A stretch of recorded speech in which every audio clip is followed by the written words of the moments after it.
تو اب اس وقت جو سچویشن ہے اس کے اندر پاکستان جو ہے نا، پاکستان کی گورنمنٹ اس میں بہت فوکس کر رہی ہے. اچھا صاحب، اس سے پہلے ہم نے دیکھا ملائیشین کے سربراہ کا آنا، اور پھر اس کے بعد سعودی ڈیلیگیشنز کا آنا، اور اس کے بعد جو ہے وہ شنگھائی تعاون تنظیم کا پاکستان میں ہونا ملکی معیشت کے لیے کچا شگون تو ہے. معیشت جو ہے وہ استحکام کی طرف بڑھ رہی ہے.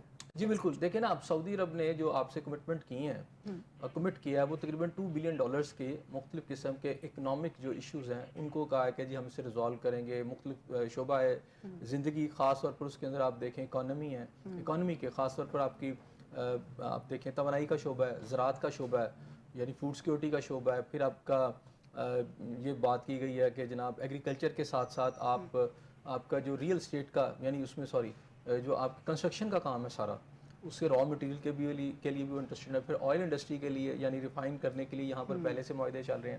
تو بہت ساری چیزیں ایسی ہیں جن کے اندر ہم سمجھتے ہیں کہ سعودیز کی انویسٹمنٹ آنے کے بعد، دیکھیں سعودیہ ایک بہت مڈل ایسٹ کی پاورفل کنٹری ہے اکانومی کے حوالے سے بات کروں، اور اگر ان کا رخ پاکستان کی طرف ہو گیا تو آپ اس میں میرا نہیں خیال کہ مجھے کوئی ڈاؤٹ ہے کہ باقی ریجنل ممالک، ایون دیکھیں آپ بہت جلدی آپ کو نظر آئے گا کہ یورپ اور مغرب کی دنیا جو ہے وہ بھی پاکستان کی طرف توجہ دے گی، کیونکہ یہ ایک ہب بننے چلا ہے، یہ اکنامک ہب بننے چلا ہے. یعنی اس خطے کی قسمت کھلنے چلی ہے جس کے اندر ریجنل کنٹریز نے پہلی دفعہ اس لیول کے اوپر فیصلہ کیا ہے کہ ہم اپنے ریجن کی اکانومی جو ہے اس کو بہتر کریں گے. اور آپ کو پتہ ہے کہ یہ تقریباً پاپولیشن کے حوالے سے بھی بات کروں تو دنیا کا 40% بنتا ہے. یعنی 40% آپ کی جو پاپولیشن ہے وہ ان ممالک کے اندر ہے، جس میں انڈیا ہے، پاکستان ہے، ٹھیک ہے نا، چائنا ہے. تو یہ دنیا کی 40% پاپولیشن اگر فیصلہ کر لیتی ہے، وہ تجارت باہر بھی نہیں کرتی، خود آپس میں شروع ہو جاتے ہیں پراپر طریقے سے. تو یہ بہت بڑی ایک تجارت جو ہے یہ یہیں پہ فروغ پا لے گی. ابھی میں بات کروں رشیا کی تو یہ تقریباً $85 ملین کی آپ کی جو ہے تجارت رہی ہے ماضی قریب کے اندر. اور چائنا کی اگر بات کروں تو چائنا کے اندر جو اس وقت آپ کی تجارت چل رہی ہے، جو 2023 میں غالباً تھا، وہ $25-26 بلین تھی باہمی جو تجارت ہے. تو ظاہری بات ہے اگر اس کا حجم بڑھ جاتا ہے، دنیا جو ہے اگر چائنا کو دیکھتی ہے تو چائنا ایک گروئنگ اکانومی ہے، fast growing economy of the world, اور پوری دنیا کے اندر وہ اپنی انویسٹمنٹ جو ہے اس کو پھیلا رہے ہیں، اور پوری دنیا کے اندر اپنے اکنامک جو کوپریشن ہے اس کو پھیلا رہے ہیں، پھر اپنی جو تجارت ہے اس کو بڑھا رہے ہیں. تو اس میں پاکستان ایک مین روٹ ہے. آج آپ دیکھیں نا، چائنیز پرائم منسٹر آئے ہیں تو گوادر کے حوالے سے گوادر ایئرپورٹ کا ایک ورچوئل افتتاح کیا گیا ہے. یعنی پورے کا پورا اگر چائنیز کوریڈور ہے اس کا جو منتج ہے یا بڑا ایک اہم جگہ ہے وہ گوادر ہے. تو گوادر کو فوکس ہوا ہے، گوادر کی ایک ڈیولپمنٹ ساری ہوئی. تو یہ گوادر صرف ڈیولپمنٹ نہیں ہو رہا، پورا پاکستان اس کے اندر جو ہے آئے گا. جب وہاں سے چائنا سے قافلے چلیں گے اور تجارت شروع ہوگی اور پراپر ادھر سے چائنا جائے گی، تو اب دیکھیں کہ دنیا کی ایک بہت بڑی منڈی ہے چائنا، اور چائنا سے سارا مال اگر گزر کے پاکستان سے گزر کے اور پھر باقی مڈل ایسٹ اور دیگر کنٹریز میں جاتا ہے تو بہت بڑی یہ ایک راہداری ہے جس کا پاکستان کو بڑا فائدہ ہوگا. ایسے صاحب، جب پاک چائنا اقتصادی راہداری منصوبے کا فرسٹ فیز تھا، پہلا فیز تھا، اس میں بھی چیزیں بڑی خوشائند تھی، لیکن اس میں وہ دیکھا کہ اب اس میں اس گورنمنٹ کو کہا جائے کہ اس میں وہ والی چیزیں نکھر کے سامنے نہیں آئیں جو کہ آنی چاہیے تھی. پھر اس کے بعد اب فیز 2 شروع کیا گیا پاک چائنا اقتصادی راہداری. دیکھیں ایک چیز تو بڑی واضح ہے کہ عمران خان صاحب کے دور میں جو سابق جو آپ کے پی ٹی آئی چیف ہیں، ان کے دور میں جب وزیر اعظم تھے تو چائنیز کوریڈور کے اوپر آلموسٹ یہ ہالٹ ہو چکا تھا، اور بالکل ہم کوئی بات ہی نہیں سنتے تھے. ایسے لگتا تھا کہ شاید یہ اب ختم ہو گیا منصوبہ. تو ظاہری بات ہے اس وقت تو یہ ہوا 3-4 سال کا جو دور گزرا ہے اس میں خاصا سیٹ بیک اس سارے جو ہے آپ کا چائنیز کوریڈور کام تو ہوتا رہا، لیکن اس طرح یہ گرو نہیں تسلی بخش نہیں تھا. تسلی بخش نہیں تھا. اب آپ مجھ سے اکثر سوال کرتی تھی کہ جی فیز 2 شروع ہو گیا، کب شروع ہوگا؟ تو اگر میرا خیال ہے اس سوال کا جواب آج آپ کو مل جانا چاہیے کہ جس طرح چائنیز پرائم منسٹر خود ادھر آ رہے ہیں، رشین پرائم منسٹر جو ہیں وہ آ رہے ہیں، بیلاروس آ رہا ہے، قازقستان آ رہا ہے، یا تاجکستان آ رہا ہے، یا اس سے پہلے ملائیشیا ہو چکا ہے، سعودی عرب آ گیا. تو یہ کہاں پر آ رہے ہیں؟ اس پورے ریجن کے اندر جسے آپ ایشیا کہہ سکتے ہیں، ایون آپ کا جتنا بھی آپ کا فار ایسٹ آپ کہہ سکتے ہیں، اس کی سب سے بڑی اکنامک ایکٹیویٹی اس وقت پاکستان میں ہو رہی ہے. اس حوالے سے فیصلے کیے جا رہے ہیں. یعنی فیوچر کا اس علاقے کے اندر جو فیصلہ ہونا ہے تمام ممالک کا، جو میجر ممالک ہیں، 40% میں نے کہا آبادی ہے، اور پھر اس کے بعد آپ دیکھیے گا کہ جب یہ فیصلے ہوں گے تو پھر ارد گرد کے ممالک بھی جو ہیں، جس میں چھوٹے ممالک ہیں، ایون سری لنکا کی بات کر رہا ہوں، نیپال کی بات کر رہا ہوں، یہ ممالک اس حد تک جو ممالک ہیں یہ بھی اس کے اندر کسی نہ کسی انداز میں ٹچ ہو جائیں گے. اب اس میں جو میجر مجھے رکاوٹ نظر آتی ہے جو ابھی تک وہ دو بڑے کنٹریز ہیں, اس میں پاکستان اور انڈیا کے کانفلکٹس ہیں. اگر ان کو جس کے اندر سب سے بڑا جو ایشو ہے وہ کشمیر کا ایشو ہے, اگر یہ ریزالو ہو جاتا ہے تو یہ دونوں پاورفل کنٹریز ہیں, وادیاں اس کی بڑی ہیں, اگرچہ کہ انڈیا ہم سے بہت بڑا ہے, اس کی پاپولیشن بھی زیادہ ہے, اس کی اکانومی کا حجم بھی بہت بڑا ہے, لیکن پاکستان بھی کسی نہ کسی لحاظ سے ایک اسٹریٹجک پوائنٹ آف اس کی ایک اپنی اہمیت ہے, اس کی ورتھ ہے. اور پھر انڈیا نے بھی اگر جانا ہے مڈل ایسٹ تک پہنچنا ہے, یا انڈیا نے افریقہ جانا ہے, یا انڈیا نے کہیں پہنچنا ہے, تو پاکستان راستے میں پڑتا ہے. ٹھیک ہے نا, یا تو گھوم کے آپ کہیں سے جائیں گے, تو یہاں پھر آپ کراس کر کے یا پھر آپ ڈرتے ڈرتے جائیں گے. ٹھیک ہے نا, تو پاکستان ایک ایسی جگہ پہ کھڑا ہے کہ پاکستان کو نظر انداز کر کے انڈیا بھی کچھ نہیں کر سکتا. آپ نے ابھی کہا کہ اس سارے شنگھائی تعاون تنظیم کے بعد جو ہے وہ اس خطے کی قسمت کھلنے جا رہی ہے, تو credit goes to this government. Definitely صرف کریڈٹ اس کا موجودہ گورنمنٹ کو نہیں جاتا, بلکہ خاص طور پر آرمی چیف کو اور فوج کو بھی جاتا ہے, کیونکہ اس سارے معاملے کو جسے آپ شنگھائی تعاون تنظیم کی ایک میٹنگ کہتے ہیں یا اجلاس کہتے ہیں جو پاکستان میں ہو رہا ہے, پلس اس کے علاوہ سعودی عرب کا یہاں آ جانا, ملائیشین جو ہے پرائم منسٹر وہ یہاں پر آئے, یہ سب کچھ کیا ہو رہا ہے, اس کے اندر ایک بہت بڑی آپ سمجھے بیک ڈور ایک ڈپلومیسی جو چلی ہے, اس میں بہت زیادہ آپ سمجھے ایک ورک ہے, اور وہ آپ کے آرمی چیف کا ہے, وہ آپ کی جو ہے آپ کی فوج کا ہے, اور انہوں نے بڑا فوکس ہو گیا, کیونکہ یہ مسئلہ پاکستان کا مسئلہ ہے, یہ سمپلی مسئلہ نہیں ہے کہ یہ کوئی فوج کا مسئلہ ہے یا کسی ادارے کا مسئلہ ہے, یہ تو پاکستان کا مسئلہ ہے, پاکستان کی اکانومی کا مسئلہ ہے, پاکستان کے فیوچر کا مسئلہ ہے نا. تو اس میں جس کا جو کریڈٹ ہے وہ تو ملنا چاہیے, اور میرا خیال ہے اس آرمی چیف کو, جو موجودہ آرمی چیف ہیں ہمارے, ان کو تو بہت بڑا کریڈٹ جاتا ہے, اور ان کا اگر یہ رول نہ ہو تو کیسے ممکن ہے کہ یہ سارا ملک کی معیشت کو بہتر ظاہری بات ہے آپ کے اداروں نے اس کو یقینی بنانا ہے. آپ کے یہاں جس ملک کے اندر اس وقت اس کو ٹارگٹ کیا جا رہا ہے, دیکھیں اگر یہ غیر اہم ہوتا تو پاکستان میں جو ٹیررزم کی ویو ہوتی وہ نہ ہوتی.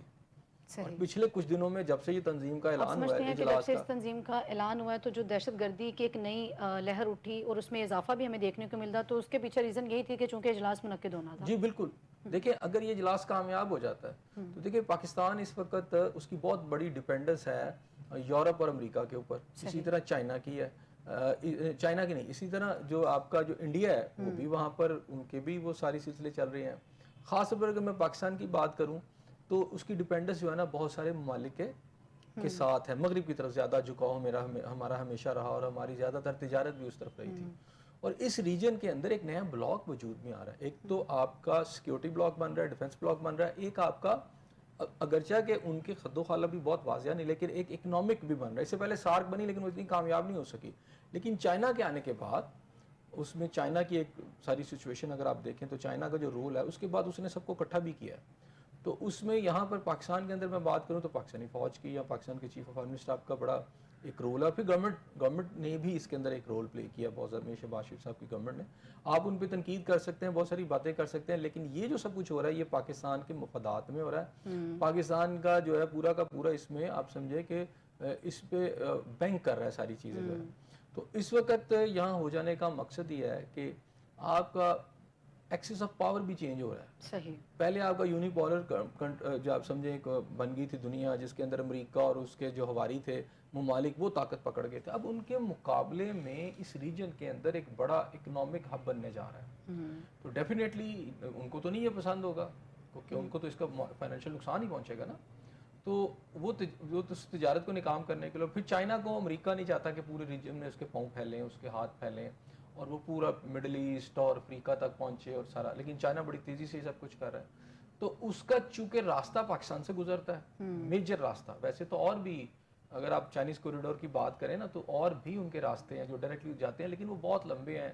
سب سے زیادہ فیزیبل راستہ یہی ہے تو جو پاکستان سے گزرتا ہے. تو پاکستان سے جو راستہ گزرتا ہے اس کو ناکام کرنے کے لیے نہ تو انڈیا چاہتا ہے, انڈیا کا ساتھ آنے کا یہی ہے کہ ان کی طرف سے جو مخالفت ہے اس کو روکا جائے. جو پاکستان میں ٹیررزم ہو رہی ہے وہ وایا افغانستان, یہ کیوں ہو رہی ہے؟ اسی وجہ سے ہو رہی ہے نا کہ چائنیز کوریڈور بھی اس کا ایک سب سے بڑا ٹارگٹ ہے کہ ناکام ہو. تو بہت ساری چیزیں ہیں جس کو پھر چائنا بھی ایک رول پلے کر کے انہیں اس نے انگیج کیا اپنے اندر کہ ٹھیک ہے آپ بھی آئیں جی ذرا. تو ابھی صورتحال یہ ہے کہ اب یہ کامیاب ہو جاتا ہے, اس کے اندر جو سچویشن ہمیں اوبر کے سامنے آتی ہے تو ڈیفینیٹلی کل کو پاکستان یا اس علاقے کے ممالک کی بات کروں، چائنا، رشیا، وہ طاقتور ہوں گے. تو یہ جو ہے نہ تو مغرب چاہتا ہے اور نہ ہی اس کے حوالی چاہتے ہیں. تو اس لیے پاکستان میں ٹیررزم جو ہے نا وہ ہم نے اس دفعہ بہت زیادہ اوپر دیکھا، اس میں بہت زیادہ آپ سمجھے کہ ایک فلیئر آیا ہوا تھا. تو امپورٹنس ہے تو یہ سب کچھ ہو رہا ہے. تو ایک بلاک جو ہے ایک نیا وجود میں آنا شروع ہو گیا، جس میں پہلے تو بات کی جا رہی تھی چائنا، روس اور پاکستان. ویسے اگر بات کروں شنگھائی تعاون تنظیم کی، تو یہ ابتدا میں بیسیکلی اکانومی سے زیادہ سیکیورٹی کے حوالے سے یہ 2021 میں اسٹیبلش ہوا تھا. تو بنیادی اس کا یہ تھا کہ سیکیورٹی کے معاملات میں جہاں کامن گراؤنڈز ہیں اس کو کیا جائے اور اس کو لے کے آگے چلا جائے. لیکن with the passage of time آپ یہ دیکھیں کہ اس میں پھر تھوڑی اور تبدیلی آتی گئی. 2025 کے اندر پاکستان کو آبزرور کے طور پر اس میں رکھا گیا، اور تقریباً 2017 میں جا کر اس کو پھر باقاعدہ اس کا ممبر بنایا گیا. یہی انڈیا کا حال تھا. ابھی ایران میں حالیہ طور پہ اس کو بنایا گیا، اور جو افغانستان ہے وہ اس کے اندر ابھی بھی آبزرور کے طور پر آ رہا ہے. تو یہ اب تعاون بڑھتا چلا جا رہا ہے، اور اب اس نے شکل اکانومی کی کر لی ہے. ایک خیال یہ بھی کیا جا رہا تھا کہ جو 30 سے اوپر ممالک ہیں نیٹو کے، یہ نیٹو کی طرح کا کوئی تعاون بن جائے گا، لیکن ہمارے اندر کے جو کنفلکٹس ہیں اس کے اندر جو ممالک ہیں وہ ایک رکاوٹ پیدا کر رہے ہیں. یہ اس طرح کا تو نہیں بن پا رہا، لیکن اس کی تھوڑی سی سے لوز کہہ لیں فارمیشن جو ہے نا، وہ لوز سی فارمیشن ہے.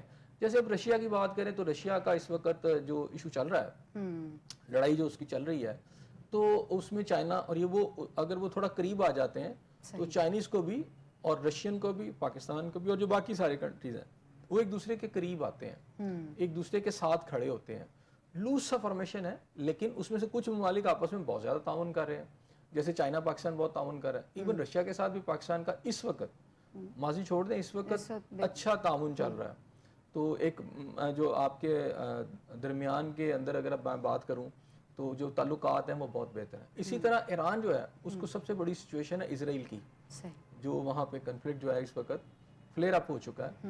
تو اس میں ایران کو بھی چاہیے کہ اس کے ساتھ کوئی جو بھی تعاون کرے، ایک مضبوط تعاون اس کی ضرورت ہے، چاہے اکانومی کے حوالے سے ہی ہو یا کسی بھی حوالے سے، یا لوز سا تھوڑا سا ایک ڈیفینس یا سیکیورٹی کا بھی تھوڑا سا آ جائے. تو ایران کو کہیں نہ کہیں سے سپورٹ نظر آتی ہے اگر وہ ریجن میں رہتا ہے.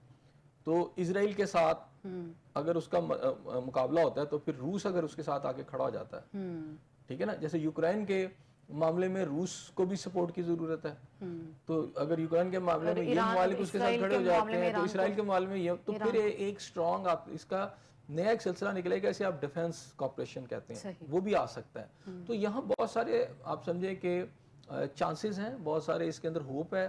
تو یہ آگے کی طرف بڑھ سکتا ہے، اور اگر یہ بڑھ جاتا ہے کامیابی سے تو دیکھیں پاکستان کی اکانومی کو پھر بوسٹ لگے گا. اگر واقعی ہو جاتا ہے، اس کے تحت معاہدے ہو جاتے ہیں، تو پاکستان کی اکانومی کو ایک بڑا بوسٹ ملے گا. ایسا سب پاکستان کی اکانومی کو آپ کہہ رہے ہیں کہ بوسٹ اپ وہ ہوگی، اس میں ابھی جو سعودی عرب سرمایہ کاری کا اعلان کر چکا ہے، اس سے عام آدمی مستفید ہوگا، عام پاکستانی بھی ہونا چاہیے.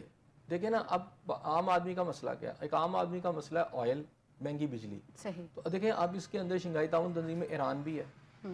تو جب یہ اسٹرانگ ہوتے ہیں تو پاکستان اگر نہ کر دیتا ہے امریکہ کے پریشر کو، تو اگر آپ آئل اور گیس صرف ایران سے لے لیتے ہیں، گیس ہی لے لیتے ہیں، تو آپ کی جو مہنگی بجلی کا مسئلہ ہے وہ ریزالو ہو سکتا ہے. پاکستان میں بہت سارے پروجیکٹ توانائی کے معاملے میں بہت زیادہ فائدہ پہنچ سکتا ہے، کیونکہ یہاں سے آپ کو بہت سستا سب کچھ ملنا ہے نسبتاً. اب کہیں اور سے LNG لے کر آئیں یا کچھ چیز لے کے، تو یہاں تو ایران تو کہہ رہا ہے آپ کو، انہوں نے تو آپ کو پتا کہ پہلے بھی آپ کی پائپ لائن بچھائی ہوئی ہے. تو ہمارا مسئلہ ہے، ہمیں امریکن پریشر کا سامنا ہے. تو اگر یہ تعاون بیسیکلی اس ریجن کے اندر ہیجمنی جو ہے امریکہ کی اس کو کم کرے گا، اس کو زائل کرے گا. اگر یہ تعاون بڑھ جاتا ہے، چائنا اور اس کا رشیا پاکستان کی سپورٹ پہ تھوڑا بہتر آ جاتے ہیں، تو پھر وہ جو ایک ایران کے حوالے سے امریکن پریشر ہے وہ بھی آپ یہ سمجھیں کہ اس کو بھی تھوڑا سا آپ پش بیک کریں گے. تو جب پش بیک کرتے ہیں اور اگر ایران سے آپ کو گیس ہی مل جاتی ہے، صحیح، تو میرا خیال ہے پاکستان کی یہی سب سے بڑے ایشوز ہے نا، آپ کی بجلی جس پر آپ بات کرتے ہیں، گیس، تو وہ آ جاتے ہیں. تو پھر ڈیفینیٹلی یہ گورنمنٹ اگلے 1-2 سال میں اوور کم کر جائے گی ان مسائل کے اوپر جو کہ بہت بیسک مسائل ہیں، اور پاکستان کے جو عام آدمی ہیں اس کو اس کا سامنا ہے. صحیح ہو گیا. چونکہ بات ہو رہی ہے شنگھائی تعاون تنظیم کی، ایسے سب دوسری طرف ہم یہ دیکھ رہے ہیں کہ PTI کی جانب سے جو ہے وہ احتجاج کی کال دی گئی ہے، اور اس کے پیچھے جو وجوہات ہے وہ یہی ہیں کہ بانی PTI سے جو ہے وہ ملاقات کرائی جائے، چونکہ 3 اکتوبر سے لے کے اسٹل جو ہے وہ ان سے کسی قسم کی کوئی بات چیت نہیں کی گئی، اور اگر ان سے بات چیت کی یقین دہانی نہیں کرائی جاتی تو پھر ہم جو ہے وہ احتجاج کریں گے. ایک جانب یہ سارے معاملات ہیں کہ ایک خوبصورت اس کو بنایا ہوا ہے, ابھی آپ ہی بتا رہے ہیں کہ چونکہ وہ پھولوں سے سجا ہوا ہے وہ سارے معاملات, لیکن اگر صورتحال ایسی بن جاتی ہے تو وہ تو ایک بڑا برا امپیکٹ تو ہوگا ہی ہوگا. حکومت کس چیز کے اوپر بزد ہے؟ مجھے یہ بتائیں تھوڑی دیر کے لیے کہ اگر پی ٹی آئی یہ کرتی ہے تو کیا درست کرتی ہے پاکستان کے مفاد میں؟ نہیں ہونا چاہیے. نہیں ہونا چاہیے نا. تو ایک جنرل جو ایک رائے ہے کہ یہ جو کچھ ہونے جا رہا ہے یہ پاکستان کے مفاد میں, اس کا مطلب ہے پاکستان کے اندر جو بھی آپ کی پولیٹیکل قوتیں ہیں یا جو بھی قوتیں ہیں اگر تو وہ پاکستان کا سوچ رہی ہیں تو پھر تو نہیں ہونا چاہیے. تو اگر وہ ذاتی مفادات ہیں اور پاکستان کے مفادات کے خلاف کام کرنا ہے تو آپ کر لیں. اب ایک چیز تو طے ہے کہ یہ یہاں پر جو ایک شرط انہوں نے ساتھ ایڈ کر دی ہے وہ یہ ہے کہ بانی پی ٹی آئی سے جو ہے وہ ملاقات کرائی جائے. حکومت اگر اس چیز کے اوپر ڈیم شور ہے کہ وہ تو ہونا ہی ہے اور یہ ملکی سالمیت کے لیے خطرہ ہے جو یہ کر رہے ہیں, حکومت بزید کیوں ہے, وہ کیوں یہ سارے حربے استعمال کر رہی ہے؟ پہلی بات یہ ہے کہ اس سے پہلے یہ کر چکے ہیں ڈی چوک والا, صحیح, اس کے فوراً بعد پھر ایک آ جاتی ہے کال, حالانکہ یہ کال کسی ریکارڈ میں نہیں تھی. اس کا مطلب ہے ڈی چوک بڑا امپورٹنٹ ہے, یہ احتجاج بڑا امپورٹنٹ ہے پی ٹی آئی کے لیے یا ان قوتوں کے لیے کہ یہاں ریئیکشن آئے. صحیح. اب مجھے بتائیں کہ عمران خان صاحب کی ماضی میں بھی ملاقاتیں بند ہوئی ہیں. اب میں اسی طرف آ جاتا ہوں, ماضی میں بھی ملاقاتیں بند ہوئی ہیں اور کھل بھی گئی ہیں, اور اس کے لیے تو بہت سارے فورم ہیں, آپ کورٹ میں جا کے کر سکتے ہیں. ٹھیک ہے, یہی کیوں سوال یہ پیدا ہوتا ہے کہ ایک ملاقات کرانے کے لیے آپ پاکستان کے پورے انٹرسٹ کو, اس ریاست کے پورے انٹرسٹ کو, اس ریاست کی عوام کے پورے مفادات کو سٹیک پہ لگا دیں صرف ایک ملاقات کے لیے. کیا یہ دانشمندانہ ہے؟ کیا یہ پاکستان کے ساتھ لائلٹی ہے؟ بتائیں مجھے اس کا ذرا جواب دیں. نہیں ہو سکتا, ہونا نہیں چاہیے نا. میں نے وہی کہا نا کہ ایک ملاقات ہے اور ملاقات ماضی میں بھی بند ہوئی, آپ کورٹ میں چلے گئے, اجازت مل گئی, آپ نے ٹاکس کی, اجازت مل گئی, لیکن آپ کا رول یہ ہے کہ آپ نے پہلے اس کیا کیا. اس وقت ملاقات نہیں تھی, اس وقت ملاقات کا ایشو نہیں تھا, پابندی لگ گئی. جب آپ نے ایک رول پلے کیا کہ ڈی چوک میں جو کچھ آپ کرنے وہاں گئے, جو کچھ ہوا, پھر وہ جو سارا سین گنڈا پور صاحب کا جو سب کے سامنے آیا, اس کے بعد آپ مجھے بتائیں کہ کیا آپ پھر وہ 15 تاریخ کو کہہ رہے ہیں, اور آپ کو پتہ ہے کہ دنیا کے کتنے ممالک کے سربراہان یہاں پر آ رہے ہیں, اور صرف ایک میٹنگ صرف ایک بہانہ ہے. یہ لاجک ایک صرف ایک بہانہ ہے. ٹارگٹ ہے اس کو سیبوٹاج کرنا, آپ اس کو سیبوٹاج کرنا چاہ رہے ہیں تاکہ ایک کوئی بہانہ بنا کے ہم سیبوٹاج کر دیں. صحیح. حکومت پھر کس چیز کی, مطلب وہ ہونا تو نہیں چاہیے ڈیفینیٹلی, لیکن حکومت بھی اس ضد کے اوپر قائم ہے کہ ابھی تب ملاقات کی کال نہیں دی گئی تھی, ملاقات کی کال اس وقت نہیں تھی, چونکہ اب آپ نے دیے تو لہٰذا ملاقات نہیں ہو سکتی. دیکھیں آپ جو کچھ کر رہے ہیں اس کے بعد گورنمنٹ نے تو اپنے اقدامات کرنے ہیں نا. آپ نے اس سے پہلے کیا کچھ مطلب جیل میں قید ایک شخص سے ملاقات کے لیے حکومت کو کس چیز کے خطرات ہیں؟ ایک اگر یہ بہانہ ہے انہی لوگوں کا تو وہ بہانہ دور کرتے گا. ہم اسے دیکھ لیتے ہیں, بیرسٹر گوہر صاحب نے باقاعدہ درخواست کی, وزیر داخلہ کو درخواست لکھ دی ہے, گورنمنٹ دیکھ رہی ہے. آج وزارت جو ہے وہ داخلہ کی جانب سے آ گئی ہے اسٹیٹمنٹ کہ نہیں ابھی ایسا کوئی سین نہیں ہوتے تھے, لیکن پھر بھی ایون دین نہیں ہوتی ملاقات. جی تھوڑی دیر کے لیے مجھے بتائیں, کیا یہ ملاقات پاکستان کے مفادات سے اوپر ہے؟ ایک شخص کی جان کا مسئلہ ہے, وہ بھی جان کا نہیں مسئلہ ہے, وہ وہاں بیٹھے ہیں. جو پی ٹی آئی ہے ان کے بقول پی ٹی آئی کے جو رہنما ہے وہ تو یہ ایک ہی اسٹیٹمنٹ دیتے ہیں, وہ نہ تو ان کی وہ صحت ٹھیک نہیں ہے یا وہ ساری باتیں کرتے رہتے ہیں, وہ بڑا کچھ کرتے ہیں, اس طرح کی بہت ساری باتیں کرتے رہتے ہیں. لیکن میں صرف یہ کہہ رہا ہوں کہ پاکستان کی تحفظات دور کیوں نہیں کر رہی؟ حکومت کیوں کرے جی تحفظات دور؟ سب سے پہلے آپ کا کردار کیا ہے؟ آپ ہر وقت چڑھائی کی باتیں کرتے ہیں. آپ پشاور سے آپ لے کے آئے سارا, کیا کچھ نہیں لے کے آئے, آپ نے کیا کچھ نہیں کیا. آپ کا کریکٹر کیا؟ آپ کو پرامن لوگ ہیں, آپ شو ہی نہیں کر رہے پرامن لوگ ہیں. اور اس کے بعد آپ بار بار دھمکیاں بھی دیتے ہیں اور پھر وہی کر رہے ہیں. اور حکومت ایک بڑا ایونٹ کرنے جا رہی ہے جس میں پاکستان کا مفاد ہے, وہ نہیں رسک لینا چاہتے. ایک نہتے شخص سے ملاقات, کیا نہتے شخص, وہ پہلے بھی نہتے اندر ہی ہیں جیل میں, جو کچھ انہوں نے کیا نہتا شخص نہیں ہوتا. لیڈر کی زبان ہوتی ہے, اس کے منصوبے ہوتے ہیں. اس نے کوئی خود گولی نہیں چلانی, اس نے لوگوں کو کہنا تھا جلاؤ گراؤ کرو, تو وہ انہوں نے کیا ہے. کہاں چھوڑا ہے؟ ابھی ایک ہفتہ نہیں گزرا, کیا کچھ نہیں ہوا یہاں پر, اس ملک میں کیا کچھ نہیں ہوا. اور اب آپ کو اگر ملاقات پہ پابندی لگی ہے, آپ کہتے ہیں جی پھر دوبارہ جلا دو سارا کچھ. احتجاج کا کیا مطلب ہے کہ میری ملاقات نہیں میرے لوگوں سے, میں شہر جلا دوں, ملک جلا دوں, ملک کے مفادات کو یعنی. اور جو اسٹیٹمنٹ پی ٹی آئی دے رہی ہے یا ان کے رہنما جو دے رہے ہیں ان میں کوئی جان نہیں ہے. وہ اگر ہر ان کا رہنما آ کے ٹی وی پہ یا سوشل میڈیا پہ وہ ایک ہی بات کرتے ہیں کہ چونکہ ان کی طبیعت ناساز ہے اور ہمیں حکومت سے خطرہ ہے کہ یہ اس طرح کے کام کر رہے ہیں, تو حکومت وہ کوئی تحفظات نہیں 15-16 دن جو ہے 15 دن صبر کر لیں, اس کے بعد دکھا لیا جائے گا ڈاکٹر کو بھی. کیا ایسا ہو گیا؟ ایسے صاحب ذاتی معالج کی وہ بات کر رہے تھے کہ چونکہ فیملی تو ساری جو ہے وہ پابند سلاسل ہے, بہنیں جیل میں ہیں, بیوی جیل میں ہے, بانجا جیل میں ہے, تو ایک بلکہ وہ جو ان کے جو وکیل ہیں انتظار پر جوتا صاحب وہ لاپتہ ہیں, وہ لاپتہ ہیں, جب آپ چڑھائیاں کرتے ہیں وکیل بھی اٹھا لیے اور کرینے لے کے آ جاتے ہیں, جب آپ جو ہے سارا کچھ لا کے چڑھائی کر دیتے ہیں, مارنے مرانے پر آئے ہوئے ہیں, اور آپ یہ دیکھنے ملک کا مفاد کیا, اس کے بعد جب آپ کو ناکام ہو جاتے ہیں تو پھر آپ یہ شروع ہو جاتے ہیں.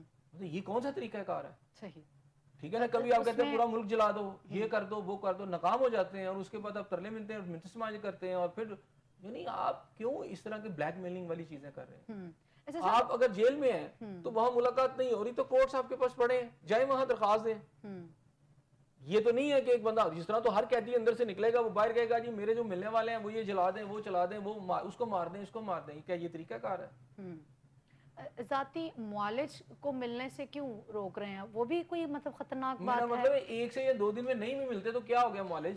وہ 3 اکتوبر سے مطلب ان کے کوئی مطابق بات نہیں, اندر معالج موجود ہوتا ہے, ذاتی معالج نہیں بھی ہوتا, اندر ڈاکٹر سارا کچھ ہوتا ہے. تو یہ حکومت کو یہ بات یقین دہانی کرانے میں یا ایک ملاقات کرانے میں کیا پرابلم ہے؟ کروا دیں گے نا, تاکہ وہ اس طرح کا جو بہانہ ایک لگا رہے ہیں وہ اس کی آڑ میں کہ چونکہ یہ مسئلہ ہے میرا تو ہم خیال یہ ہے کریں کہ گے. جو کچھ انہوں نے کیا ان کی تو ملاقات ہونی بھی نہیں چاہیے, بالکل نہیں ہونی چاہیے.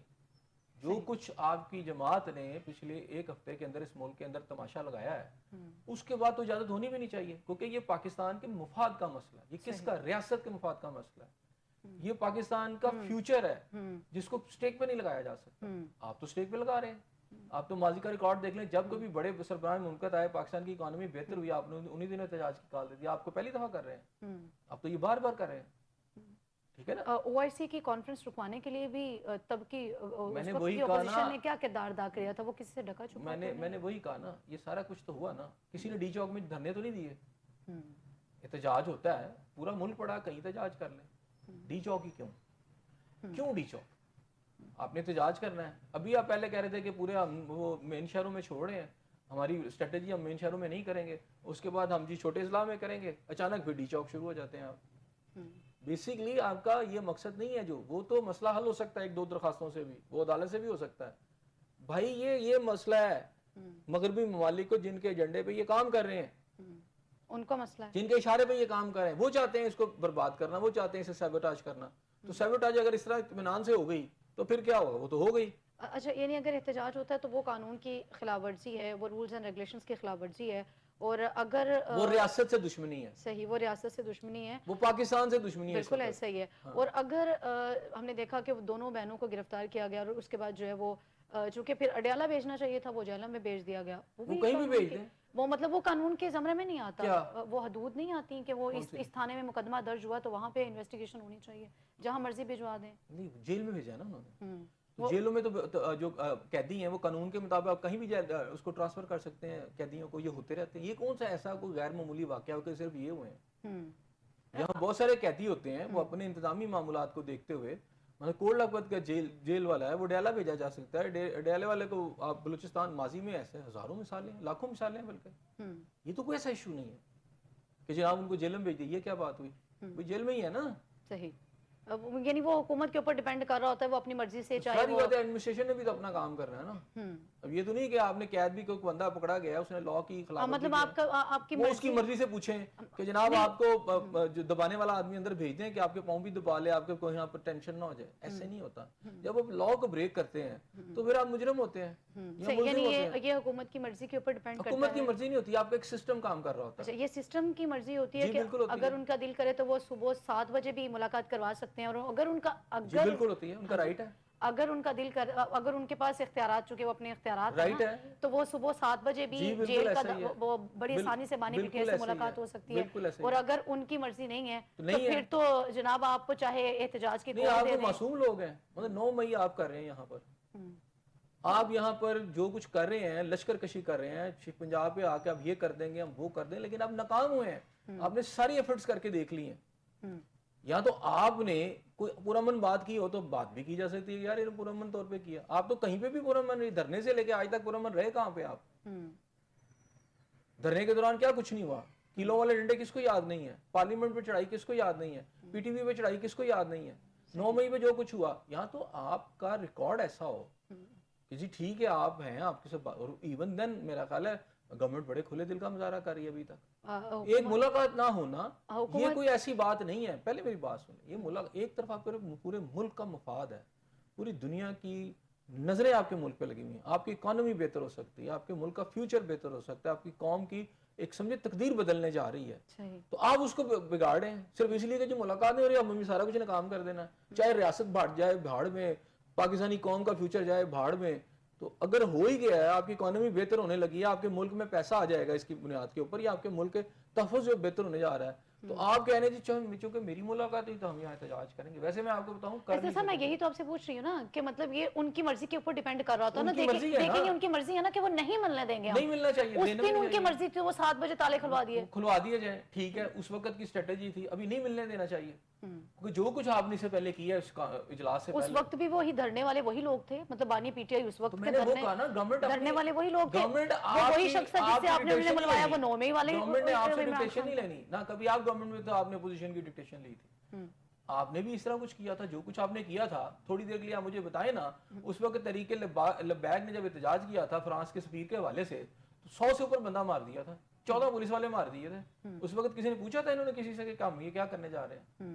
مارے نہیں تھے بالکل. تو جب گورنمنٹ میں ہوتے ہیں اور آپ اپنے اختیارات کا استعمال کرتے ہیں, اس وقت آپ کو وہ ٹھیک لگتا تھا, آپ نے کر لیا. اب آپ وبیلا میں جا رہے ہیں, منت سماجت کر رہے ہو, مر گئے لٹ گئے, کیا بات ہوئی بھائی؟ اگر ملاقات نہیں ہو رہی تو 15-16 کو اس کو ہونے دیں, اس کے بعد آپ بات چیت کریں, اس میں کون سی بات ہے؟ پابندیاں لگتی رہتی ہیں, اور یہ کوئی آج پہلی دفعہ تو نہیں عمران خان صاحب کے ساتھ لگی, ماضی میں بھی اس طرح ہوا, تو وہ ان کے بکلا جا کے انہوں نے عدالتوں میں جا کے اپلائی کیا, عدالتوں نے اجازت دے دی, پھر ملاقاتیں بھی ہوئی ہیں. یہاں تو اگر ملاقاتوں کی ڈیٹیل بتاؤں تو وہ سینکڑوں لوگ ہیں جو پی ٹی آئی کے چیف سے اب تک مل چکے ہیں. صحیح. ایسا کیا ہو گیا کہ 2 سے 3 دن, اور اس سے پہلے آپ نے ایک ایکٹ کیا ہے پوری, ایک آپ لشکر کشی کی آپ نے ڈی چوک میں, نہیں کامیاب ہوئے. اس میں یہ کہا جا رہا تھا کہ دھرنا یا اس سے احتجاج کے حوالے سے جو ہے وہ پی ٹی آئی کے کچھ لوگ جو ہے, شاید کہ پی ٹی آئی بھی 2 دھڑوں میں تقسیم ہے, کچھ لوگ اس احتجاج کے حق میں ہیں اور کچھ لوگ علی امین گنڈا پور جیسے لوگ جو ہیں جو کہ پہلے اس جماعت کے ساتھ ہاتھ کر چکے ہیں, وہ اس احتجاج کے حق میں نہیں ہیں.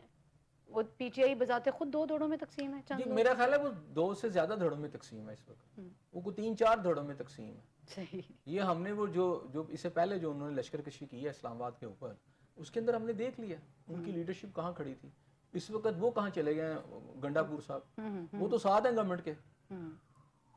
اب مجھے یہ بتائیں نا گنڈا پور صاحب کہاں پہ ہیں؟ چند دن پہلے جو ان کی تصاویر آئی ہیں وزیر داخلہ کے ساتھ, گورنر کے ساتھ, پہلے تو وہ چڑھائی کر رہے تھے, پھر انہی کے ساتھ بیٹھ کے تو مذاکرات کر رہے ہیں. اب بیرسٹر گور صاحب آ گئے ہیں فرنٹ پہ, اس وقت یہ غائب تھے. یہ اسٹریٹجی ہے یا یہ ان کی کوئی پالیسی ہے؟ ان کی تقسیم بھی ہے نا, یہ پالیسی ہے, تقسیم بھی ہے نا. دیکھیں کچھ لوگ ان کے اندر, میں نہیں کہہ رہا کہ ساری پی ٹی آئی اس طرح کی, پی ٹی آئی میں کچھ سینیٹری بھی تو ہے نا, کچھ سین لوگ ہیں, انہیں پتہ چل رہا ہے کہ یار یہ, اور ایون دیکھیں نا مولانا فضل الرحمان صاحب جیسے آدمی نے انہیں کہا کہ میں ان کو یہ کہتا ہوں کہ آپ یہ نہ کریں. صحیح. مولانا فضل الرحمان کے اوپر بھی بات کریں گے. ایسا ناظرین آپ ایک چھوٹا سا بریک لیں گے, stay with us. Welcome back ناظرین, آگے بڑھیں گے. ایسا صاحب, علی امین گنڈا پور صاحب کی طرف سے اسٹیٹمنٹ سامنے آئی ہے کہ احتجاج کے لیے کل اسلام آباد ضرور جاؤں گا. یہ ویسا ہی احتجاج ہوگا جیسا چند دن پہلے ہوا تھا کہ اسلام آباد ڈی چوک میں ضرور پہنچوں گا, لیکن اس کے بعد کارکنان جو تھے وہ وہاں پہ انتظار کر رہے تھے اور وہ وہاں سے غائب تھے. یہ ویسے ہی کوئی کل احتجاج ہوگا؟ علی امین گنڈا پور صاحب بھی ایک سستے اداکار ہیں اسٹیج کے, اور وہ پی ٹی آئی کی خوش قسمتی ہے کہ ان کو مل گئے ہیں. صحیح. تو وہ سب کو نا انجوائے کراتے رہتے ہیں, ان کو مصروف رکھتے ہیں, اور انہیں جو ہے نا نہ تو مایوس ہونے دیتے ہیں اور نہ ہی انہیں غمگین ہونے دیتے ہیں. تو یہ عارضی تسلی دیتے ہیں, کیا کرتے ہیں, عارضی تسلی دیتے ہیں؟ نہیں دیکھیں نا, اب یہ ایک بڑکے لگا دیتے ہیں. ابھی پہلی بات یہ ہے کہ ابھی تک ان کی کوئی ارینجمنٹ نہیں, اور نہ اب یہ اس پوزیشن میں جیسے پہلے ان کی تیاریاں تھیں نا جب علی امین گنڈا پور صاحب لے کے آئے تھے, ابھی تو وہ پوزیشن بھی ابھی ان کی نہیں ہے. خود پارٹی کے اندر جو انہوں نے جو کچھ کیا انہوں نے, وہ بڑا رفٹ پیدا ہو چکا ہے. اور میرا خیال ہے گورنمنٹ ویسے ہی ایک چانسز بھی ہیں کہ ہو سکتا ہے کہ گورنمنٹ اس کے اندر ان کو اجازت ویسی دے دے اور ان کے ساری بڑکوں کو ویسے ہی فیوز کر دے. ٹھیک ہے نا, کہ جی لے کر لیں ملاقات, اس میں کون سی کیسی بات ہے, اچھا کر بھی لیں تو کوئی فرق نہیں پڑتا گورنمنٹ کو, چلے کر بھی لیں. لیکن جو علی امین گنڈا پور صاحب ہے نا, یہ پی ٹی آئی کے لوگوں نے یہ پہلے جتنوں کو پکڑوا کے گئے ہوئے ہیں نا, وہ ابھی تک باہر نہیں نکلے. صحیح. ٹھیک ہے, وہ جن کو 2,000 روپیہ اور 5,000 روپیہ وہ افغانی, وہ سارے بھی اندر ہیں. تو اب باقی کون ان پہ اعتبار کرے گا. آپ سمجھتے ہیں کہ اگر یہ اس طرح کی کال دیتے بھی ہیں, اور جیسے کہ یا اسٹیٹمنٹ کہہ لیں کہ وہ دے بھی رہے ہیں کہ کل تو اسلام آباد پہنچ جاؤں گا, لوگ ساتھ نہیں آئیں گے چونکہ لوگوں کا ایک برا ایکسپیرینس ہو چکا ہے, یا پھر لوگ بانی پی ٹی آئی کے لیے ان کے ساتھ اسلام آباد پہنچ سکتے ہیں, وہ کوئی بات نہیں ہے, وزیر اعلیٰ آ جائیں گے, ٹھیک ہے نا, وہ کہیں گے جی میں آ گیا ہوں. نہیں, وہ ساتھ یہ کہہ رہے ہیں نا کہ احتجاج کے لیے آؤں گا. نہیں تو اکیلے احتجاج کر لیں جتنا بھی کرنا ہے, کسی نے روکا تو نہیں ہے. اسلام آباد کے کسی سبرب میں جتنا مرضی آپ کر لیں, ٹھیک ہے نا, یا اپنی گاڑی پہ کھڑے ہو کے اوپر کھڑے ہو کے 2-3 نعرے بھی لگا لیں. لیکن وہ جو کہتے ہیں نا لشکر کشی, اس کی ہوا انہوں نے خود ہی نکال دیا, اس غبارے کے اندر خود ہی انہوں نے پن مار دی ہوئی ہے. وہ جو ایک تھریٹ تھا گورنمنٹ کے اوپر کہ جناب وہ نکلیں گے پشاور سے اور پتہ نہیں کیا ہو جائے گا, ویسا تو کچھ نہیں ہوا پہلے بھی. اور اس وقت آپ کی سیکورٹی فوج اور آپ کی انٹیلیجنس اور سب کے ہاتھوں میں ہے. اور علی امین گنڈا پور صاحب یہ دیکھ لیجئے گا گیلی پچ پہ نہیں کھیلتے, یہ کبھی لوز شاٹ نہیں کھیلیں. ہاں یہ تماشا ضرور کرتے ہیں جس کی وجہ سے پی ٹی آئی میں تھوڑی ان کی پاپولیرٹی برقرار ہے. پیچھے جو ان کو جھٹکا لگا ہے, جو کچھ ابھی یہ کر چکے ہیں, آپ کو لگتا ہے کہ پی ٹی آئی میں ان کی پاپولیرٹی ابھی برقرار کی جماعت کے اندر یا پھر لوگوں کے اندر؟ دیکھیں انہوں نے تو بڑے طریقے سے پی ٹی آئی والوں کو جھٹکا دیا ہے, لیکن ان کو بھی تھوڑا جھٹکا لگا ہے. پی ٹی آئی کے لوگ اب ان کو بھی مشکوک نگاہوں سے دیکھ رہے ہیں. وہ تو بڑی واضح طریقہ ہوا نا, اب ان کو تو یہ کہا جا رہا ہے یہ ایک مشکوک کریکٹر ہے جو وکٹ کے دونوں جانب کھیل رہے ہیں. تو اب یہ اس طرح کی باتیں کریں, چلیں ابھی دیکھتے ہیں یہ کتنے لوگوں کو لے آتے ہیں. مجھے نہیں لگ رہا کہ کل کوئی احتجاج سگنیفیکنٹ قسم کا کوئی احتجاج پی ٹی آئی کرنے کی اہلیت رکھتی ہے یا کر سکے گی. آپ کو لگتا ہے کہ معاملہ سلجھ جائے گا, حکومت خود ہی اس چیز کی اجازت دے دے گی کہ ہو بھی سکتا ہے. دیکھیں اس میں بیک ڈور آپ کی بات چیت چل رہی ہوتی ہے اور کہا بھی گیا, انہوں نے اشارہ بھی دیا, لیکن کچھ یہ مطالبات ایسے رکھ دیتے ہیں اور پھر ایسے موقع کے اوپر کہ بعض اوقات گورنمنٹ کو بھی ہوتا ہے کہ یہ ان کو لگے گا کہ جیسے وہ نیچے گر گئے ہیں اپوزیشن کے سامنے. تو اچھا, یعنی کہ حکومت نے اپوزیشن کی بات مان لی تو ایسا بھی ہوتا ہے کہ ابھی اس وقت اس سٹیج پہ ہم نے نہیں مانی, 2 دن بعد مان لیں گے, کوئی مسئلہ نہیں ہے, اس کو ہونے دیں. لیکن اگر وہ نہیں ہونے دیتے تو پھر ایک خود پی ٹی آئی کا ٹیسٹ ہے کہ آپ پی ٹی آئی جو دھمکیاں دے رہی ہیں, اس طرح کی دھمکیاں دینے کے بعد جب آپ نہیں کر پاتے نا تو اس سے آپ کی ہوا اور اکھڑتی ہے, یہ ذہن میں رکھیے گا. تو مزید جو ہے کہ پہلے ایک جو تھا ایک تھریٹ تھا گورنمنٹ کے اوپر, ایک دباؤ تھا کہ کہیں واقعی خیبر پختونخوا سے ایک بہت بڑی تعداد میں لوگ نہ آ جائیں, اور وہ کہتے ہیں جس طرح یہ کلیم کر رہے تھے کہ آئیں گے اور دلی تک فتح کرتے چلے جائیں گے, کہیں ایسا وہ گورنمنٹ سے وہ خوف اتر گیا. گورنمنٹ پہلے ان کے ساتھ مذاکرات کر رہی تھی. اچھا, ایک تو گنڈا پور صاحب نے پہلی حرکتیں کر کے اس طرح کے نعرے لگا کے ایک تو وہ تھریٹ ختم کر دیا پی ٹی آئی کا. ایسا صاحب, علی امین گنڈا پور صاحب کا یہ جو مشکوک کردار ہے, یہ پہلی دفعہ ایسا نہیں ہوا کہ وہ اسلام آباد آئے اور پھر وہ غائب ہو گئے. اس سے پہلے بھی دیکھا وہ کریکٹر کچھ اسی طرح کا ملتا جلتا ہی رہا, لوگ پھر بھی اتنی تعداد میں ان کے ساتھ ہوتے ہیں. تو کیا اتنی تعداد میں نہیں تھے, نہیں ابھی اس سے پہلے جب وہ واپس گئے اور پھر اس کے بعد جب اسلام آباد میں آئے تو لوگوں کی ایک اچھی خاصی تعداد تھی, لوگ ان کے کریکٹر کے ساتھ نہیں ہوتے. اسلام آباد کے اندر جو لوگ آئے وہ زیادہ تر خیبر پختونخوا سے ہی آئے. ٹھیک ہے, آپ نے لاہور میں ہم نے دیکھا, پنجاب کے اندر ہم نے دیکھا, ایک تو انہوں نے پٹھان کارڈ یوز کیا, تو پٹھان کارڈ تو پورے پنجاب میں ہے, پورے پاکستان میں پٹھان موجود ہے, تو ایک تو انہوں نے ان کو رسپانس نہیں اس طرح دیا. خیبر پختونخوا سے چونکہ آپ کی گورنمنٹ ہے, اس گورنمنٹ کے اندر پتہ چلا کہ جی پولیس والے بھی آئے ہوئے تھے, اس پتہ چلا افغانی بھی آئے ہوئے تھے, اپنے پیسے دیے ہوئے تھے, تو وہ سارے وہاں کے لوگ نہیں تھے, وہاں بہت سارے فیکٹرز اس میں اور بھی شامل تھے. پھر ایک گورنمنٹ کی آپ کو پوری پروٹیکشن تھی, پولیس کی پروٹیکشن تھی, تو آپ آ گئے. اگر آج پی ٹی آئی کی گورنمنٹ وہاں نہ ہو تو وہاں سے کوئی بندہ نکل کے دکھائے نا یہاں تک آنے میں. چلیں آپ وزیر اعلیٰ ہیں, آپ نے کہا کہ جی میں لے آؤں گا, آپ نے گورنمنٹ کے لیے وہ تھریٹ بھی ختم کر دیا. اگر آپ دوبارہ کلیم کرتے ہیں اور نہیں لا پاتے اور صرف چند لوگوں کے ساتھ آتے ہیں یا ایک سمبولک سا کرتے ہیں, تو آپ نے تو پی ٹی آئی کی جڑوں کو کاٹ کے رکھ دیا. یہ وہی کردار دوبارہ کرنے جا رہے ہیں کہ اگر احتجاج وہ آتا ہے نہیں, احتجاج نہیں کر سکیں گے, نہ انہیں کسی نے کرنے دینا ہے, بالکل بھی نہیں کر سکیں گے. یہ چھوڑ دیں آپ, چھوٹی موٹے پٹاخے چلا لیں, میں وہ بات نہیں کر رہا. پھر تو کردار بالکل ہی بڑا ختم ہو گیا نا. مطلب اگر وہ آپ آتے ہیں چند لوگوں کے ساتھ آپ آئیں اور اس میں چند آپ کو پتہ چلا ہے کہ ڈی چوک میں آپ پہلے بری طرح ناکام ہو گئے کے لیے آپ یہ تماشا لگائیں, تو اس میں تو آپ کے ہوا وہ غبارے سے ہوا نکل. پہلی بات ہے کہ یہ جو پہلی کال جو تھی وہ تو تھی پی ٹی آئی کی چیف کی, جو کہا گیا کہ پی ٹی آئی کے چیف نے, سابقہ چیف نے, یعنی عمران خان صاحب نے کہا کہ ڈی چوک شام. اچھا, اب یہ ہے کہ یہ کال کس کی طرف سے آئی ہے جی؟ یہ تو ابھی تو علی امین گنڈا پور صاحب کہہ رہے ہیں ان کی کسی لیڈرشپ کے بارے میں جو پہلے سے مشکوک ہے. ٹھیک ہے. اور اس سے پہلے مثلا بیرسٹر گوہر بھی اگر یہ کہہ رہے ہیں احتجاج کرنا ہے تو پی ٹی آئی کے لوگ بھی تو دیکھ رہے ہیں نا کہ یہ کال ان کے کہنے پہ یہ کرنا بھی چاہیے کہ نہیں کرنا چاہیے. رفٹ بھی ان کے اندر پیدا ہوا کہ نہیں ہمیں اس موقع پر نہیں کرنا چاہیے, کیونکہ جیسے جیسے یہ اس غلط اقدام کو اپناتے چلے جائیں گے پی ٹی آئی کے لیے جو گنجائش ہے ان کی لیڈرشپ کے لیے اس وقت موجودہ سیٹ اپ وہ کم ہوتی چلی جائے گی. وہ جو ویکیوم تھوڑا سا بنا ہوا ہے جس کی وجہ سے یہ تھوڑی گنجائش لے سکتے ہیں, کوئی گفتگو کر کے کوئی اپنے لیے فائدے اٹھا سکتے ہیں, وہ ختم ہوتی جائے گی گنجائش, اور یہ مزید پھنستے چلے جائیں گے. اور یہ ایک لاسٹ ان کے پاس ایک تھریٹ تھا, بلیک میلنگ ایک پوائنٹ آف ویو تھا, پوائنٹ تھا جس کے اندر یہ تھا کہ جی اچھا جی یہ کانفرنس کو نہیں تو ہم الٹا دیں گے. وہ یعنی وہ یہ نہیں کہہ رہے کہ جناب پاکستان کا مفاد اس میں ہے, پاکستانی عوام کا مفاد اس میں ہے, یہ تو کہہ رہے ہیں جی ہم الٹا دیں گے سب کچھ جو کچھ بھی ہے یہاں پر. تو وہ تھریٹ بھی ان کا ختم ہو جائے گا. تو جب یہ تھریٹ ختم ہوگا تو ظاہری بات ہے یہ اپنے بیان کی نفی کر رہے ہیں, چونکہ یہی کہہ رہے تھے کہ ایک دو دڑے ہیں نا, ایک یہ والا بیرسٹر گور, یہی وہ کہہ رہے تھے کہ نہیں, بیرسٹر گور اور یہی لوگ کہہ رہے تھے کہ نہیں ہونا چاہیے احتجاج. عالمی گنڈا پور صاحب نے کہا کہ نہیں ہونا چاہیے, لیکن اس کے بعد جو ہے وہ دوبارہ وہ بھی اب یہ کہہ رہے ہیں کہ ہونا چاہیے, اور بیرسٹر گور صاحب بھی, اور یہ بھی یہ کہہ رہے ہیں کہ جی ہونا چاہیے. دیکھ لیجیے گا نا, پہلے میں یہ جو بھی اگر ہوتا بھی ہے جو کلیم کرتے ہیں تو ہم دیکھ لیں گے کہ بیرسٹر گور صاحب اس احتجاج کو لیڈ کر رہے ہیں کہ نہیں کر رہے, یا علیمین وہ تو ہمیں لاسٹ ٹائم بھی کہیں وہ تو لیڈ پھر آپ کرتے مجھے ہوئے بتائیں نظر احتجاج نہیں کرے گا کون؟ زبانی وربل آپ فائر کر رہے ہیں تو کرتے رہیں. صحیح ہو گیا. آگے بڑھیں گے. احسن صاحب, آئینی ترمیم کے حوالے سے مولانا صاحب کا کردار, چونکہ اگر تھوڑا سا پیچھے جائیں تو وہ بھی بڑا مشکوک رہا, یس اور نو, نو اور یس ہوتی رہی. ایٹ دا اینڈ جو ہے وہ مولانا فضل الرحمان کچھ بہت حد تک جو ہے وہ ایگری ہو گئے, اور اب جو ہے وہ چیزیں کافی حد تک واضح ہو گئی. آج انہوں نے کہہ بھی دیا کہ جو ہے وہ ہم بڑے قریب پہنچ چکے ہیں آئینی مسودے میں ترمیم کے حوالے سے. اس کو آپ کیسے دیکھتے ہیں کہ چونکہ بات پھر وہیں پہ آگے ختم ہو جاتی ہے کہ جب تک لینے اور دینے کی پالیسی تھی اور تب مولانا صاحب ناراض تھے, اب چونکہ معاملات کہیں سیٹل ہو گئے ہوں گے اور مولانا وہی میں نہ مانوں کرتے کرتے مان گئے. اور میرا خیال ہے میں نے آپ کو شروع کے پروگرام میں کہا تھا کہ پی ٹی آئی کی یہ سب سے زیادہ سیاسی غلطی ہوگی کہ وہ ریلائی کریں گے مولانا فضل الرحمان صاحب کے اوپر. جب ان کا ریٹ لگ جائے گا تو وہ کسی سٹیج پر علیحدہ ہو جائیں گے, اور بہت پہلے ہی وہ علیحدہ ہو گیا. آئینی ترمیم کے اوپر آپ نے دیکھ لیا کہ انہوں نے پہلے یہ کہا جی ہم مانیں گے نہیں, پھر آج وہ خود ہی کہہ رہے ہیں کہ جو ہم نے ان کو دی تھی گورنمنٹ کو اپنے پوائنٹس دیے تھے. اچھا انہوں نے اپنے پوائنٹس بھی نہیں بتائے ابھی تک کہ انہوں نے مطالبہ کیا گورنمنٹ سے کیا ہے.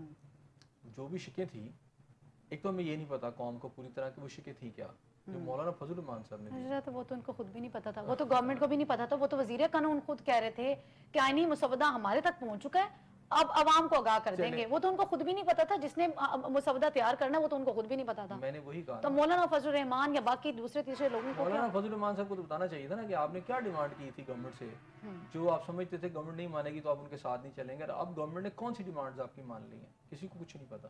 ٹھیک ہے نا, میں نے یہ کہا کہ یہ ایک سارا ایک پولیٹیکل گیم ہوتی ہے جس کے اندر کہا جاتا ہے جی ہماری یہ ڈیمانڈ مان لی گیا.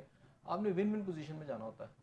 حالانکہ آپ کو پتہ چل گیا کہ جناب اگر ہم اس میں ساتھ نہیں دیں گے, گورنمنٹ تو اپنے نمبر پورے کر لے گی, تو ہم کہاں کھڑے ہوں گے. تو نیوزز ویلیو جو ہے وہ شیک ہو گئی تھی مولانا فضل الرحمان صاحب کی. یہ اقتدار کے سمندر کی مچھلی ہیں, یہ کبھی بھی اقتدار سے باہر نہیں رہ سکتے.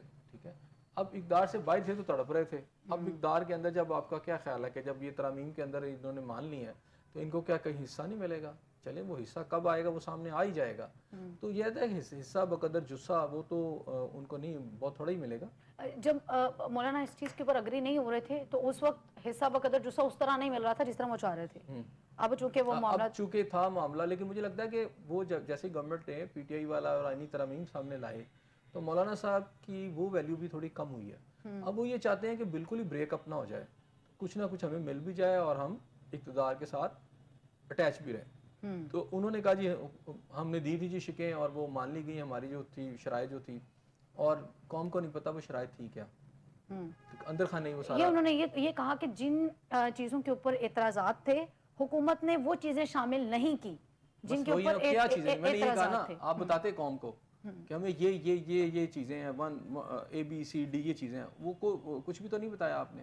اور آپ نے خود ہی کہہ دیا کہ اعتراضات تھے, اب حکومت مانے گی تو کریں گے. اب کہہ رہے ہیں کہ وہ مان بھی گئی ہے, زیادہ تر مان گئی ہے. میں نے آپ سے کہا تھا کہ یہ جیسے ہی آپ کی یہ جو شنگھائی تعاون تنظیم کی جو اجلاس ہے ختم ہوگا, اس کے فوراً بعد اس طرف چیزیں چلی جائیں گی, جس کا آپ کہہ رہے ہیں کہ آئینی ترمیم, تو یہ آئینی عدالت بن جانی ہے. تو وہ جاتے جاتے چاہتے ہیں کہ وہ کہیں علیحدہ نہ ہو جائے مین اسٹریم سے، تو انہوں نے یہ مان لیا ہوا ہے، بس ایک ضابطے کی کارروائی ہے جو پوری ہونی ہے، اور یہ آئینی ترمیم جو ہے، ترامیم جو بھی ہیں یا آئینی عدالت کی، یہ بن جانی ہے۔ 98ویں ترمیم کے حوالے سے انہوں نے بات کی، انہوں نے کہا اس میں تو جو ہے وہ 9 ماہ اس چیز کو لگ گئے تھے، ابھی کیوں اتنی اجلت میں آپ لوگوں کو جلدی کس بات کی ہے؟ تو ابھی انہیں کیا جلدی ہے؟ مولانا فضل، میں اسی طرف آ رہی ہوں، مطلب وہ یہ تو کہہ رہے ہیں کہ آپ لوگوں کو کس چیز کی اتنی اجلت ہے کہ یہ سارا کچھ، تو مولانا صاحب جو سٹیٹمنٹ دے رہے ہیں کہ ہم تو بڑے قریب پہنچ چکے ہیں، مولانا تو کیا کرنا اب ان کو آپ کو لگ رہا ہے نا زیادہ اجلت ہے، تو یہ زیادہ اجلت میں نظر آ رہے ہیں، تو اس لیے کہ جب آپ کی مرضی کے مطابق چیزیں طے ہو جائیں تو پھر سارا کچھ ختم ہو جاتا ہے، تو کوئی انقلاب نہیں آنا، یہ اس سے آئینی ترمیم جو ہے یہ ہو جانی ہے، اور جس طرح گورنمنٹ چاہتی ہے، پارلیمنٹ چاہتی ہے، ویسے ہو جائے گا۔ بانیہ پی ٹی آئی نے ایک بات بڑی سٹارٹ میں کہی تھی کہ چونکہ آئینی ترمیم کے حوالے سے تب تو ایک بڑی ہائپ تھی کہ آئینی ترمیم جو ہے وہ نہیں لائی جا سکتی، چونکہ پی ٹی آئی نے بڑا اس چیز کے اوپر احتجاج کیا، اور اس کے بعد مولانا فضل الرحمان اور اس کے بعد جماعت اسلامی، یہ ساری جماعتیں بڑی ڈیم شور تھی کہ نہیں ہو سکتی، لیکن اس وقت انیشل سٹیجز کے اوپر بانیہ پی ٹی آئی نے کہا تھا کہ حکومت جو ہے وہ آئینی ترمیم پاس کروا لے گی، تو ان کو اس چیز کے اوپر کتنا یقین تھا کہ یہ چاہے کچھ جائز کام ہے ناجائز کام ہے یہ حکومت کروا لے گی؟ جائز یا ناجائز نہیں ہے، بات ہے انہوں نے لاء کے تحت ہی کرنا ہے، انہوں نے نمبر جو ہے وہ پورے کر لینے تھے پارلیمنٹ کے اندر سے، اور پی ٹی آئی کے لوگوں نے ان کو ووٹ دے دینا تھا، اور آج بھی آپ دیکھیں گے جب یہ ہوگی تو اس کا کبھی امکان ہے کہ اس کے اندر پی ٹی آئی کے لوگوں کے ووٹ بھی شامل ہوں گے۔ اچھا، یہاں پہ بڑی ایک انٹرسٹنگ سی صورتحال ہے، عظمہ بخاری صاحبہ پریس کانفرنس کرتی ہیں اور وہ پی ٹی آئی کے ان لوگوں کے نام گنواتی ہیں جن میں وہ ملک شفقت عوان صاحب کا نام بھی لیتی ہیں، 2-4 لوگوں کا اور نام لیتی ہیں کہ یہ وہ لوگ ہیں جو آئینی ترمیم کے حق میں ووٹ دینا چاہتے ہیں، لیکن چونکہ ان کو جو ہے وہ پی ٹی آئی نے خود کہیں نظر بند کیا ہوا ہے، کہیں چھپا کے رکھا ہوا ہے کہ یہ ہم اس حق میں ووٹ نہ دے سکے، اس طرح کے وہ پراپر ایک پریس کانفرنس ہوتی ہے جس میں وہ سب کے نام گنواتی ہیں، لیکن دوسرے دن ہم دیکھتے ہیں کہ ملک شفقت عوان صاحب جو ہے وہ اپنا بیان ریکارڈ کرواتے ہیں اور وہ کہتے ہیں کہ جی ہمیں کسی نے کوئی چھپا کے نہیں رکھا ہوا، بلکہ ہم تو آپ لوگوں سے چھپ کے بیٹھے ہوئے ہیں کہ آپ لوگ زور زبردستی کرتے ہیں تو ہم لوگ تو خود چھپ کے بیٹھے ہوئے ہیں، ہمیں پی ٹی آئی نے چھپا کے نہیں رکھا ہوا۔ دیکھیں یہ پولیٹیکل گیمکس ہیں، دونوں پارٹیاں کرتی ہیں، ٹھیک ہے، میں نے آپ کو اس کا سادہ سا حل بتا دیا، یا سادہ سا جو ہونے جا رہا ہے وہ یہ ہے کہ پی ٹی آئی کے لوگ بھی ووٹ دیں گے،